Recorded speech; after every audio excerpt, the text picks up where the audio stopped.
한국직업방송과 연합뉴스TV가 함께 만드는 취업 전문 뉴스 투데이 고용플러스입니다.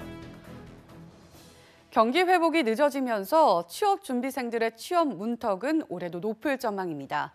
아직 채용 계획을 못 정한 기업들도 많고 원하는 인재도 한동안 융합형을 선호하더니 다시 현업에 바로 투입할 수 있는 사람을 더 선호하는 것으로 나타났습니다. 한지희 기자가 취재했습니다. 상반기 대기업 신입사원 채용철이지만 대학가 풍경은 예년과 사뭇 다릅니다. 너무 늦어지고 있어서 저희 준비하는 것도 어려운 것 같고 야근하는 사람 많고 퇴근 못하는 사람 많은데 채용 인원이 계속 줄고 있는 거는 조금 모순이라고 생각이 됩니다. 복수 전공하는 친구들도 이제 많고 요즘에는 또 바로 취직 안 되다 보니까 이제 학교를 좀 더 오래 다니려고 하는 사람들도 많은 것 같아서. 실제 대기업 10곳 중 4곳은 아직 채용 계획조차 잡지 못했고 확정한 기업도 작년보다 규모를 줄였습니다. 기업들은 신규 채용을 늘리지 못한 이유로 내부 경영 환경 불투명, 국내외 경제와 업황 악화, 인건비 증가 등을 꼽았습니다. 기업들은 신규 채용 때도 불필요한 스펙을 쌓은 취업준비생이나 한동안 유행하던 융합형 인재보다 현업에 바로 투입할 수 있는 직무 적합형 인재 채용을 강화하고 있습니다. 대표적으로 삼성그룹은 해당 직무 능력 검증 강화를 위해 올해 상반기부터 상식을 필기시험 과목에서 뺐고 현대차그룹은 5년 만에 역사 에세이를 폐지했습니다. 이에 따라 전문가들은 자기소개서를 쓸 때 직무와 관련된 경험을 2괄식으로 정리해야 한다고 조언합니다. 정부의 블라인드 채용 정책으로 취업준비생들의 지원 조건은 완화됐지만 갈수록 양질의 일자리가 줄면서 취업문은 점점 더 좁아지고 있습니다. 연합뉴스TV 한지입니다. 글로벌 완성차 업계는 전기차 양산 계획을 잇따라 발표하며 미래 친환경 시대를 대비하고 있습니다. 이런 가운데 현대자동차도 고급 브랜드 제네시스를 통해 전기차 시장에 출사표를 던지며 경쟁을 예고했습니다. 곽준영 기자입니다. 전 세계 자동차 시장의 패러다임이 내연기관 차량에서 전기차로 빠르게 변하고 있습니다. 지난해 전 세계에서 판매된 전기차는 100만 대 이상으로 올해는 그 기록을 뛰어넘어 2020년엔 400만 대 가까운 전기차가 팔릴 것이라는 전망이 나옵니다. 판매량 증가 이유로는 최근 나오는 차량들의 1회 충전당 운행할 수 있는 거리와 배터리 보증 기간이 늘어난 것 등을 꼽을 수 있습니다. 이에 글로벌 자동차 회사들도 저마다 전기차 양산 계획을 밝히며 시장 선점에 나서고 있습니다. 디젤 게이트로 밑바닥까지 추락했던 독일의 폭스바겐은 2025년까지 자신들의 판매 차량 4대 중 1대는 전기차가 될 것이라며 친환경 이미지 구축을 선언했습니다. 닛산과 토요타, 혼다 등 이미 하이브리드 차량의 기술력을 세계 시장에 알렸던 일본 회사들도 몇 년 내에 전기차 판매를 대폭 늘리겠다는 계획을 잇따라 발표했습니다. 국내 업체 중에선 현대차의 고급 브랜드 제네시스가 다음 달 뉴욕 모터쇼에서 첫 전기차 컨셉 모델을 선보인 뒤 2021년 양산형 모델을 내놓겠다는 계획입니다. 제네시스 브랜드의 첫 번째 전기차는 전기차 전용 플랫폼을 적용한 차량으로 1회 충전 시 주행거리 500km 이상을 목표로 합니다. 하지만 전기차가 내연기관 자동차를 완전히 대체하기 위해선 여전히 비싼 차량 가격과 부족한 충전 시설 등의 숙제를 해결해야 한다는 지적입니다. 연합뉴스TV 곽준영입니다. 우리나라는 한미 FTA 개정 협상에서 철강과 농업 분야를 지키며 선방했지만 자동차 분야에서는 결국 미국 요구한 일부를 들어줬습니다. 이번 협상의 득과 실을 이경태 기자가 분석합니다. 내수와 수출 부진으로 고민이 깊어가는 완성차 업계는 한미 FTA 개정으로 다시 한번 타격을 입게 됐습니다. 먼저 픽업 트럭에 대한 미국 관세를 2041년까지 유지하기로 함에 따라 잠재 수출 시장 위축이 불가피해졌습니다. 국산차가 25%의 관세를 물고 미국으로 픽업 트럭을 수출하는 것은 거의 불가능하기 때문입니다. 픽업 트럭은 국내에선 대중적이지 않지만 미국에선 한 해 팔리는 차의 15%에 해당할 정도로 큰 시장입니다. 결국 소형차부터 SUV까지 한국차의 시장을 빼앗긴 미국이 픽업 트럭만은 지키겠다며 철의 장막을 친 셈입니다. 여기에 미국산 자동차에 대한 국내 안전기준 문턱도 낮아졌습니다. 이럴 경우 독일과 일본 차에 이어 미국 차까지 한국 시장에 밀려들 가능성이 커졌습니다. 특히 가뜩이나 어려운 자동차 업종을 농업 등 다른 부분을 지키기 위해 내어줬다는 점도 아쉬움으로 남습니다. 그럼에도 미국 자동차 부품 의무 사용이나 자동차 분야 관세 부활 같은 최악의 결과를 피했다는 점은 다행입니다. 미국의 다른 관심사인 글로벌 신약 약가제도와 원산지 검증에 대해서는 한미 FTA에 합치되는 방식으로 제도 개선을 보완하기로 합의하는 수준으로 마무리됐습니다. 이 밖에 한미 FTA의 기본 틀은 유지하면서 신속히 협상을 타결해 경제적 불확실성을 해소한 점은 숫자로 환산할 수 없는 무형의 성과로 판단됩니다. 연합뉴스TV 이경태입니다. 최저임금 인상 등의 여파로 가격 인상을 계획하는 외식업체가 전체의 80%에 육박하는 것으로 조사됐습니다. 한국외식산업연구원은 외식업체 300곳을 대상으로 조사한 결과 앞으로 메뉴 가격을 인상하겠다는 업체가 전체의 79%에 달했다고 밝혔습니다. 이번 설문에서 외식업체 4곳 중 3곳 이상은 올해 최저임금 적용 이후 경영 상태가 악화했다고 응답했습니다. 또 종업원 수는 지난해 평균 2.9명에서 올해 평균 2명으로 32% 줄었다고 답했습니다. 강원랜드 채용비리 피해자들이 5월 말까지 구제를 받을 전망입니다. 산업통상자원부는 26일 강원랜드 부정합격자 퇴출 태스크포스 2차 회의를 열어 피해자 총 800명에 대한 구제 방안을 마련했다고 밝혔습니다. 강원랜드는 피해가 특정된 4명은 본인이 희망할 경우 별도 전형 없이 다음 달까지 우선 채용할 계획입니다. 또 피해가 특정되지 않은 796명에게는 별도의 응시 기회를 제공해 최대 221명을 5월까지 채용하기로 했습니다. 정부가 평생학습 활성화와 교육 격차 해소를 위해 저소득층 성인을 대상으로 바우처 형태의 교육비를 지원하기로 했습니다. 우선 올해 5천여 명에게 연간 35만 원씩 지급한다는 방침입니다. 김승환 기자의 보도입니다. 오는 7월부터 소외계층 성인을 대상으로 평생교육 비용이 지원됩니다. 교육부는 기초생활수급자와 차상위 계층 약 5천여 명에게 연간 35만 원 한도의 학습 비용을 바우처 형태로 지급하기로 했습니다. 성인 단계에서도 경제적 여건과 상관없이 교육의 기회를 누릴 수 있도록 보장하겠다는 겁니다. 오는 5월 말부터 접수를 시작하는데 특히 학습 의지가 높은 기초생활수급자 2천여 명을 우선 선발하기로 했습니다. 학습자는 전자바우처 형태로 지급된 학습 비용으로 3개월간 대학 부설 평생교육원이나 직업전문학교에서 운영되는 프로그램에 등록할 수 있습니다. 일례로 초중등 학력 인정 과정이나 보육교사가 되기 위한 학점은행제 과정을 수강할 수 있는 겁니다. 꼭 학력을 취득하는 게 목적이 아니더라도 문화예술교육이나 교양교육을 수강하는 건 역시 가능합니다. 다만 출석률이 80% 미만이거나 학점을 취득하지 못한 학습자에 대해서는 페널티를 부여하고 기간 내 사용하지 못한 비용은 전액 환수할 예정입니다. 앞서 정부는 학령기 학교 교육만으로는 급격한 사회 변화에 대응이 어려운 만큼 평생학습을 활성화하겠다고 한 바 있습니다. 올해 처음으로 시행되는 평생교육 바우처 지원 사업 결과에 따라 연차적으로 지원 규모를 확대해 나간다는 방침입니다. 연합뉴스TV 김수강입니다. 수도권 아파트 단지를 중심으로 다음 달부터 비닐류를 재활용할 수 없다는 공문이 붙고 있습니다. 수거업체가 수지 타산 등을 이유로 거부한 건데 이 같은 움직임이 전국적으로 확산될 조짐을 보이자 환경부가 전수조사에 나섰습니다. 황정현 기자입니다. 수도권 아파트 단지에서 배출된 재활용품입니다. 각종 폐기물이 건물 천장까지 쌓여 있습니다.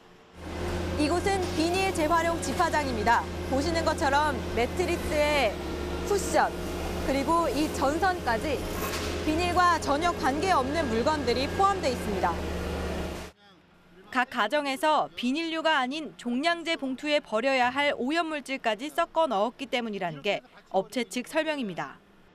저희가 과거부터 계속 홍보를 해드렸어요. 그런데 일부 조금 이해를 못하시는 분들이 그냥 쓰레기를 같이 혼입시키셔서 이런 문제가 발생을 하는 것 같습니다.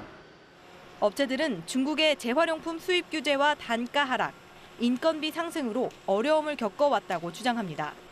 최근 수지 타산이 맞지 않아 오염된 비닐을 받지 않겠다고 선언한 것이 대규모 비닐류 수거 거부 사태를 불러일으켰습니다. 수도권 아파트 곳곳에는 내달 1일부터 일부 재활용해오던 품목을 종량제 봉투에 버려달라는 공문이 붙고 있습니다. 지금은 우리가 7천 얼마 줘서 사야 되잖아요. 그걸 하나 봉투가 하나 더 들어가는 거예요. 우리 없는 사람은 좀 불편해요. 주민 불편과 대규모 환경 오염이 우려되는 상황. 분리수거 업체가 대부분 아파트 주민자치기구와 계약을 맺고 있다며 사실상 손 놓고 있던 환경부는 사태가 심각해지자 뒤늦게 전국 지자체를 상대로 전수조사에 나섰습니다. 연합뉴스TV 황정현입니다. 흔히 나랏빚이라고 하면 정부가 국채 등으로 진 600조 원대 빚을 말합니다. 하지만 기업회계처럼 앞으로 부담해야 할 것까지 다 고려해 따져보니 부채가 1,500조 원도 훌쩍 넘었습니다. 그 절반이 공무원, 군인 연금 부담 때문이었습니다. 박진영 기자입니다. 기업회계와 같은 복식부기로 산정한 정부 자산은 작년 말 기준 2,063조 원입니다. 내용을 보면 부채가 1년 새 무려 122조 원 넘게 늘어난 1,555조 8천억 원, 사상 최대였습니다. 반면 순자산은 507조 원으로 26조 원 넘게 줄었습니다. 부채 급증의 원인은 공무원, 군인연금 충당 부채였습니다. 지난해에만 93조 원 들어 증가한 부채 75%를 차지한 겁니다. 총액도 845조 8천억 원으로 전체 부채 절반을 넘었습니다. 연금 받을 사람은 늘고 이자는 떨어지니 지금 기준으로 계산해본 장래 부담액이 늘어난 겁니다. 중앙과 지방정부의 회계와 기금만 계산한 국가 채무는 660조 7천억 원, 국민 1인당 1,284만 원꼴이었습니다. 정부는 국내 총생산 대비 국가 채무 비율이 38%로 전년보다 0.3%포인트 높아졌지만 여타 선진국들과 비교해 양호한 수준이라는 입장입니다. 지난해 3년 만에 3% 경제 성장과 예상을 넘는 세수 덕에 전반적 재정 상황은 크게 좋아졌습니다. 총 세입이 예산보다 9조 6천억 원 더 거쳐 360조 원 선인 반면 총 세출은 342조 9천억 원으로 예산의 96.6%만 집행했습니다. 이에 따라 사회보장기금 수지를 뺀 관리 재정 수지의 적자는 18조 5천억 원으로 1년 전보다 4조 2천억 원 줄었습니다. 그만큼 국가 재정이 나아졌다는 분석입니다. 정부는 감사원 결산 검사를 거쳐 5월 말까지 국가 결산 보고서를 국회에 제출할 계획입니다. 연합뉴스TV 박진영입니다. 산재 화상 환자들이 치료비 부담을 줄일 수 있도록 한 화상 전문 의료기관이 다음 달부터 시범 운영에 들어갑니다.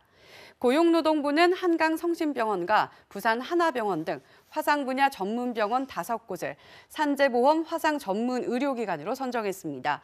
고용부는 이번 시범 운영으로 인공피부나 흉터 연고 등 비급여로 분류되던 대부분의 화상 치료가 급여로 적용돼 환자의 치료비 부담이 크게 해소될 것이라고 설명했습니다.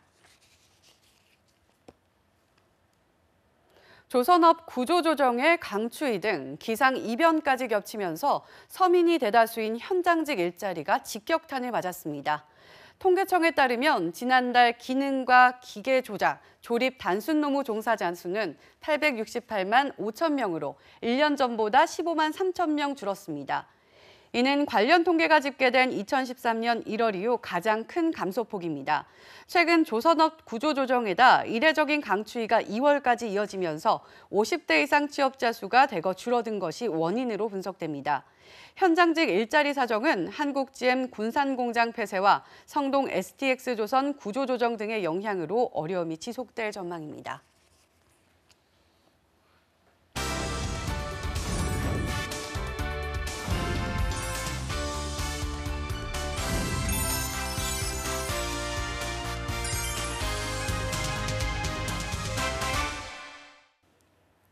사회적으로 핫한 이슈를 키워드로 알아보는 핫키워드 시간입니다. 안치홍 아나운서 안녕하세요. 안녕하세요.